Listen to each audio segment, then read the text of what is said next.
Hello, good evening. My name is Daniel, and I'm here with Sister Hana Hudson. Hannah's been a prophet in Indonesia, known through some Pentecostal circles.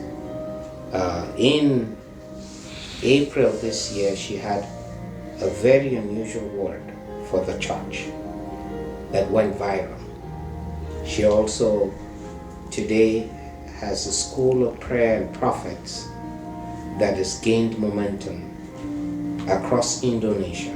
She's from Indonesia, and I like to welcome her because she has a word for the church in America, a word for America as well, and for the President of the United States.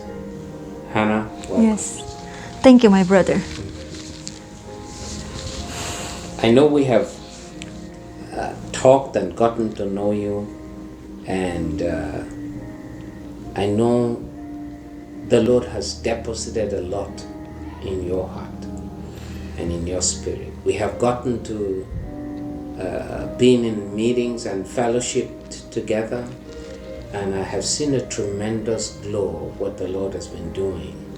And as we come to the visions, we come to the prophecies, I see something in line that the Lord is trying to tell the church in America. I say this because I have seen over the years from Dimitri Duduman, Henry Groover, A.A. Allen, so many words have come directly to the church about something the Lord is about to allow to happen in America. And the church must know this, but must not just know, but must know how to prepare, how to respond to it. So this is something that we would want to talk about. And I know you have a burden for the United States. Let me ask you, when did this all start? How did you come by this burden for the United States of America? Okay, so it was started in Indonesia when we have the international prayer gathering. So one of when we were praying, but a day before we were praying, and God gave me dreams, because I'm a dreamer. So God would give me, dreams to speak to me about pertaining the situation, about the countries, nations, or the body of Christ. So a day before we have that prayer meeting, I saw the flag of America falling down. And then on the day of our prayer meeting, there's a person, of Indonesian leader, came from Toronto, for Toronto revival, they call it. So he came to Indonesia, and then he said that he went to Toronto to catch the fire of revival. Then when he talked about the fire of revival, and then that he brought the fire, and I was, listen to him, and I was just so eager to receive that fire. And I said, God, I want that fire. I want to fire. So I was just like I was in the spirit of Elisha, that were longing to get something, some kind of like a fire or anointing or mantle, or prophetic mantle. So I catch it that night, and I got the prophetic words from God that He's about to do something with America, and He said that He will send me to America. And then on 2007, we made decision to move to America for the sake of, so I can give birth in America for my sons, because God's, and also to receive the prophetic word. So I started in Indonesia, then we moved to America on 2007. But some of the prophetic words for America started in Indonesia before the war in the Middle East. So God said that there's gonna be a war between Western country and then Middle East.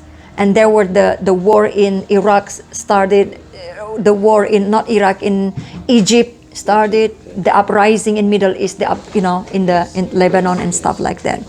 So that was started of it. Then we moved to America. Then since 2007, 11 months before the Obama become president, and the Lord began to download a lot of prophetic words about America. That's right, because you had a vision or a prophetic word about Obama being president before he became president. So tell us about that. So 11 months, because I'm not into politics, but usually my message is about governmental, who's rising. God gave me prophetic calling from Jeremiah 1:10. Today I appointed you over the kingdoms and dominions, to uproot, to tear down, to overthrow, to build and to plan. So I knew that I have a message for nations. And so 11 months before the President Obama become president, former President Obama become president. And the Lord gave me a word from the book of Judges. It's about Deborah and Barak. So during that time, and I began to realize that God will raise up Obama become president, because his name was Barak, right? So from that I knew, if sometimes God spoke to you through just like simply Bible verse, mention about name, and then 11 months. And then on the day of his inauguration, and then God told me that he's going to run twice. And then I asked God, he must be so good. He must be a good president, because he's going to run twice, become president. And the Lord said, no, it's not. The reason he ran twice, because through him that I will bring my judgment upon America. So 2000, so when he said bring judgment, I have no idea what was coming. But then God began to reveal some more about America. And he said that through Obama, that God is bringing judgment upon America. And then, on the day on his inauguration, I was just like in tears and cry and weep and weep. I didn't understand why I weep for America. It's supposed to be people rejoicing and for the President Obama, but I was not. I did not, because I was weeping for America. You have a very interesting, the Lord has spoken to you truly about nations, because you also had something maybe similar, but something close to, about the next president after Obama, which is a current president, Donald Trump. Almost in the same instance, right? Or the same nature, it came forth. Yes. Was that a few months before? So 3 months before the Donald Trump became president, and people were argue, right? The Republican people and even the churches, they were argue that Donald Trump, is not suitable for become American president. But the Lord told me that, Hana, tell the people quiet, and because I'm going to choose Donald Trump. He's going to be a president, because Donald Trump is going to be like Josiah for America. He's going to be the deliverer. He's going to bring revival. He's going to bring America back to its foundation, because during former President Barack Obama, God used him as an instrument of judgment to America. And how do we know that America is under judgment? Is based on the Bible that the Lord showed me through his Bible verse. And then he showed me when people losing their common sense, when the people cannot even tell, the right is right, the wrong is wrong, but they do the opposite. What is right, they tell it wrong, and what is wrong, they tell it right. And I'm not scientist, I'm not politician, I'm not, like some kind of very like high hierarchy people, but just the common people. I can tell this is wrong, but how in the world people could not see that this is wrong, but people seems like agreed, that this is right. Does it make sense to you? So people losing their common sense, like drunken people, when drunk people, They fall, they didn't even realize that they fall in the ditch, and they're losing their common sense, Give their me an conscious. example of what you're talking about. Okay, so example, like LGBT. We know that the Bible said that marriage is between man and woman. So, but when you say that marriage is between, man and man or woman and woman, then that is completely wrong. But people make it right, and that it is okay to have it. So they're losing their common sense. They're losing their right judgment. And also a lot of things, even the children, we know that this is not right to be taught in the children. But even in the society, in the education, that we allow this to be taught into children, that it's not suitable, for the children to be taught about, parents can be, men and men, or, woman and woman. Right. So this is just one of the examples. Just one of the examples. Yes. Even the freedom of religious, like when you, let's say you're the cake maker, you have a right to do your cake, wherever you want, because you have the freedom to do business. But how come people can sue you, just because based on my religious system? How's about your religious? How's about your freedom? Where's the justice? And where's the righteous and justice here? Right. This brings me to actually another question: what God's will is for America? Because as you're talking, there's a burden I see. God has an interest in America, an investment in America. And so you did talk to me about the fact that God has a will, He has a plan for this country. Just elaborate on it a little. Okay, so actually, God has a purpose for America, just like He has purpose for many other countries. Every nation has destiny. There's a time for them to raise up. There's a time for certain nation to come down. Just like when God, raised up Babylon, and then also He put down Babylon by sending Syrian army, to attack the Babylon to set free God's freedom. So in the 19th centuries, that God raised up American to become the deliverer, the instrument of God's judgment upon nations. When God, can I explain a little bit about Indonesia? The connection between Indonesia and America. This is because God always make covenant between nations. So during the 1945, I think 1942, Japan attacked Hawaii. Okay. Yes. So that was the beginning of the pouring out the blood for the setting free of Indonesia. And then in 3.5 years later, and America attacked Hiroshima and Nagasaki. And Indonesia has been invaded and colonized by Japan for 3.5 years. It was cruel time. We were like in Egypt, people in Egypt, even worse than that. And we were crying out for deliverance, because what the Japanese done to Indonesia is worse than what the Dutch people, colonized Indonesia for 450 years. Oh, wow. It was a long time, almost like Israel in Egypt, right? So we were crying out for deliverance, and the Lord answered us. And when America attacked Hiroshima and Nagasaki, that was the time when the leaders in our country, declare freedom, declare our day of the day of independence of our country. So that is the reason I believe when I'm here, because now that America is under judgment of God, in trouble, that I'm here to release and to deliver the message of hope for America.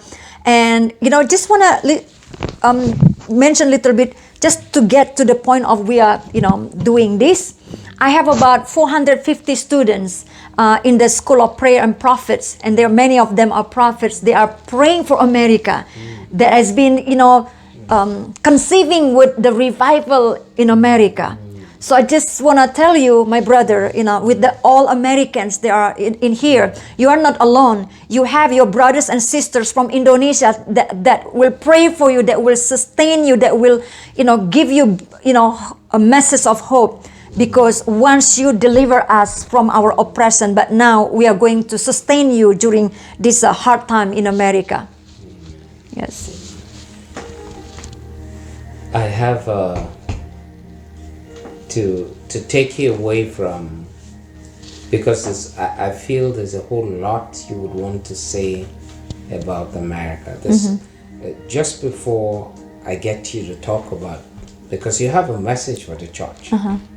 I have a lot of Yes. message. I cannot even list you, in the time that we have everything message that God gave for America. Maybe it's a whole lot. You have a message for America, and I was wondering whether we could even fit it all in. But my thought went to recent developments and the COVID-19. You had, in this case, an extraordinary word for the church that is relevant to the church in America. And something happened. A lot of the things you said was actually directed to Indonesia. And it caught fire like nothing I have ever seen. You were trending on social media. You were hot like anything I have. I mean, the message you had went viral. And even though it was implemented, a lot of people implemented it in Indonesia, I find it very relevant for the church in America. And that's about how we deal with not just COVID, but going into this period, this season. And by the way, this season is an extraordinary season. We have, since we began 2020, we got to this year 2020, we have had all the indications and prophecies that go way back, dated way back, all of them being fulfilled, coming full circle. So it's a very interesting year that points to the Lord's coming and points to a lot of things that would happen. But you had a word for the church, and I want to take you to the church. Okay. I want you to particularly talk about the need for communion, the need for communion amongst families, amongst Christians. There is a shadow of things that you have described that would happen. I want you to talk somewhat about some of the events, some of the things that would happen, so that we can talk about how does the church really prepare for these events that are coming to pass in America. So can I just reverse a little bit back the foundation of America? Because Sure. the church has to be part of America. So whatever event that is happening in America, it will impacting the church. It will definitely. Yes. So I was receiving prophetic words for America since 2007, and then from the A to Z, I got the whole picture of where America falling started and why, and then why the church, why God judged America. But I just want to make very quick about what's going event that's going to happen to America. And I've seen in my dream, my brother, like a bird, like blackbirds, it's covering the sky of America. This happened when I was in Hawaii in 2000, maybe around 2009. And then I saw, I don't know what kind of bird, but it was like covered the whole sky of America. And then also, I've seen also the dream about the invasion of America? the invasion of America from other country. So I saw North Korea. North Korea, they coming through river, and then they invading some kind of like area. And I saw that the Korean soldiers, the North Korean soldiers, they came into houses, and then the children were hiding on top of the they tried to hide the children on top of the ceiling, the attic, attics, in the yes, attic, yeah. But then then they gathered these children in front of the house, and then these children doing this, like kneeling down and doing this. But I didn't see the adult. I don't know what happened with the adult. So I saw the North Korean. So the message was, during those times, the Lord gave me a message that there's an invasion coming from the north. Invasion. So the north coming, I mean, the disaster from north. What we know that we have a war with North Korea. And so we need to really pray about this invasion of the North Korea upon America. And also the next scene that I see in my dream, the invasion of China. I saw China that attacked American soil with missile. And then also I saw war between that will involve Russia, German, and Israel, America, and China. And then these 5 countries involved in that war. And then I saw when they sent the explosion, and I saw the color is a green color bomb. So I'm not really familiar with bomb science, but what I see in my dream, the bomb was green in color. It's like light. And then they drop it, and then I see the wave. It's like the wave of when you see outside, there is hot sun, and you see the wave. And then that's what I see, the wave of this explosion. And I knew it was a nuclear bomb. And then the Lord gave me a message about the war. He gave me a message from Joel 1 about the invasion, Joel 1, 2. So this is what I believe is coming to America. And I kept seeing in my dream a lot of soldiers and people running around and try to hide from soldiers. I don't know where are these soldiers from, but many times in my dream, different dreams, it's like escalating. I see the activity of soldiers with weapon. And then one day I saw the soldiers were like roaming around the road, and then they pointing gun at houses. And I thought, why they pointing, gun at houses? I think the Lord give me a message, a martial law. Martial law will take place. And also I saw a lot of besiege in the city. So the word besiege in the city, invasion, it is coming to America. And this is why I want to tell the American people that your enemy is not your fellow brothers citizens, not your neighbors, not your fellow other, citizen, but our real enemy is from outside of this country. Because don't get caught with the propaganda, don't be caught with the agenda of certain people, because when the real invasion, when the real war is coming, what do we need? What do we have? We only need each other. We only have each other.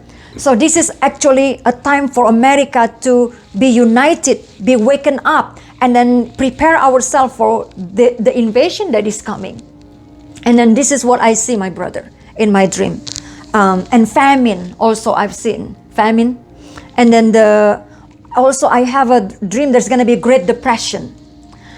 Why I know Great Depression? So what I see in my dream, there's a lines of people, and then there's a long table over here. And then there's a like government agent, sit down besides this table.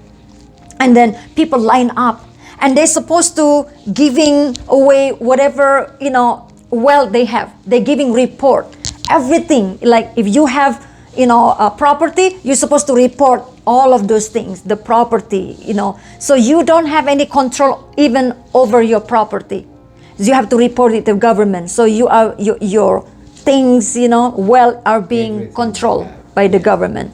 And then all of a sudden I saw the people get the certificate of stock market. It's a pile of stock market. And they put it on the table in front of this agent, government agent. And then the government agent, let's tear it up. You know, when I saw all of these things, I know that there's going to be an economic crisis, the crash of a stock market, the crash of the financial crisis. And then I saw people also, you know, there's a gold, you know, gold, they pound it. They pound this gold. It seems like even the gold itself has no value. So they pound it. And then I saw there's a kind of like, because we have to report whatever belongings we have. So I came and I have a gold ring. And I have like earring, wearing earring and then wearing necklace. So I had to kind of like giving my earring and my necklace to him, to this agent. But when it comes into my wedding ring, and then I said, no, I cannot give it to you. This is my wedding ring. This is my covenant. So I tried to stop them from taking my wedding ring because I know it's sacred. I know it's holy. I know it's covenant. I have to, you know, defend on it. And then all of a sudden, as I kneel down and beg not to take my wedding ring, then I return back to my, you know, vehicles, and I still have everything. And the dream was 2007. And when I received, after that, what happened in the reality, then the LGBT began to rise up, the movement of LGBT. And then the destroyment of covenant marriage, it has been destroyed. So I believe the Lord showed to me that the covenant of marriage in America is going to be destroyed. It's going to be distorted. So we need to defend the Holy Covenant. So this is one of the events, you know, also the economic crisis. And then the Lord said, but this dream, I mean, like the Lord gave me a message. He said, tell my people, save the seeds. And then the non-GMO seed, the seed that you can plant. And also he said, tell my people to learn how to grow their own food. And then also the Lord said, tell my people how to share one another. Think about it, why God told us to share, to learn how to, you know, share one another. And then also God said, do not keep your money, all your money in bank. Make sure you keep it in cash. You have cash in your hand. And then also he said, keep in the gold currency, because the gold currency will last, more sustainable currency, because the economic crisis, because the crash of the stock market will involve everything, and the value is going to be, you know, the value of dollar is going to be really, you know, go down. Stock market. I even saw in my dream lately the Dow Jones. I'm not a business person, but I saw in my dream that Dow Jones went down to 500 and going back to 1,000. So that's how low it is. So this is whatever that is happening right now in America. This is just a training for the church, for us to be ready, to be prepared for wars is coming. So the lockdown 19, the lockdown COVID-19 is just a like simulation for the church to get ready for something worse is coming. Oh, wow. So God began to awaken the church, wake up. And God is uprooting, you know, everything that is built in the pride of man. And Brother Daniel, when I was in Hawaii on 2007, I was sweeping. And then former President Barack Obama still in ruling. And so when I was sweeping, the Lord said, Hana, there's going to be a time where the church will not be able to meet in the big building. And tell my people to train themselves to open their house for a gathering of church, for church meeting. Because I will strike the shepherd and I will scatter the sheep. And God said that He will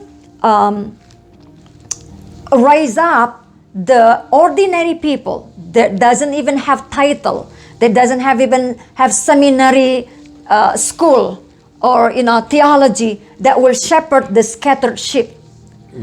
But God said, because God is hiding them now all over the world. And then God is going to raise them up in the appointed time. And then when the sheep, the flocks are being scattered. because there's a winnowing taking place in the church. God is shifting, the church between the false shepherd and between the righteous shepherd. Oh, you have a lot to say about this. My goodness.